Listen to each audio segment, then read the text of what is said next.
കുഞ്ഞിന് അമിത അളവിൽ മരുന്ന് നൽകിയെന്ന പരാതിയിൽ ആലുവ ജില്ലാ ആശുപത്രിയിലെ ഡോക്ടർ ഹബ്ന റൂബിഷ്ക്കെതിരെ കേസ്. 6 മാസം പ്രായമുള്ള കുഞ്ഞിന്റെ അച്ഛന്റെ പരാതിയിലാണ് നടപടി. എസ് രാഗിൻ വിവരങ്ങളുമായി ചേരുകയാണ്. രാഗിൻ, ഡോക്ടർക്കെതിരെ കേസ് എടുക്കുന്ന പശ്ചാത്തലം, അതിന്റെ സംഭവം എന്താണ്? എപ്പോഴാണ് ഈ കുഞ്ഞിന് അധികമായി മരുന്ന് നൽകിയിട്ടുള്ള ഒരു സംഭവം ഉണ്ടാവുകയും പിന്നീട് പരാതി ഉണ്ടാവുകയും ഒക്കെ ചെയ്ത് എന്താണ് സംഭവിച്ചത്? അക്ഷയ, ഏപ്രിൽ 29-നാണ് ഈ സംഭവം ഉണ്ടാകുന്നത്. അതാണ് FIR-ൽ സൂചിപ്പിച്ചിരിക്കുന്നത്. അതായത് കുഞ്ഞിന് അമിത അളവിൽ മരുന്ന് നൽകി എന്നതാണ് പരാതി. ഈ ഇമ്മ്യൂണൈസേഷൻ വാക്സിനേഷൻ ഉണ്ടായിരുന്നു. ആ ഇമ്മ്യൂണൈസേഷൻ വാക്സിനേഷന്റെ ഭാഗമായിട്ട് പനി വന്നു. പനി വരുന്ന ഘട്ടത്തിൽ ആ പനി നിയന്ത്രിക്കുന്നതിന്റെ ഭാഗമായി കൊടുത്തിട്ടുള്ള പാരസെറ്റമോൾ ലിക്വിഡ് അത് ഫില്ലറിൽ നൽകിയപ്പോൾ അമിത അളവിലാണ്, അത് പിഴവാണ് ഉണ്ടായത് എന്നതാണ് ഈ കുഞ്ഞിന്റെ അച്ഛനടക്കം പരാതിയുമായി മുന്നോട്ട് വന്നിരിക്കുന്നത്.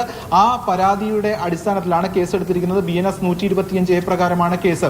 ഇങ്ങനെ അമിത അളവിൽ മരുന്ന് നൽകിയത് മൂലം കുഞ്ഞിന് ദേഹാസ്വാസ്ഥ്യം, ആരോഗ്യ പ്രശ്നങ്ങളുണ്ടായി. തുടർന്ന് മറ്റൊരു സ്വകാര്യ ആശുപത്രിയിലേക്ക് ചികിത്സ മാറ്റേണ്ടി വരികയും അവിടെ ചികിത്സിക്കുകയും ചെയ്യേണ്ടി വന്നു. 5 ദിവസം അവിടെ ചികിത്സ ആവശ്യമായി വന്നു. 80,000-ഓളം രൂപ അവിടെ ചെലവായിട്ടുണ്ട്. തുടങ്ങിയ കാര്യങ്ങളും ഇപ്പോൾ ഈ FIR-ൽ സൂചിപ്പിക്കുന്നുണ്ട്.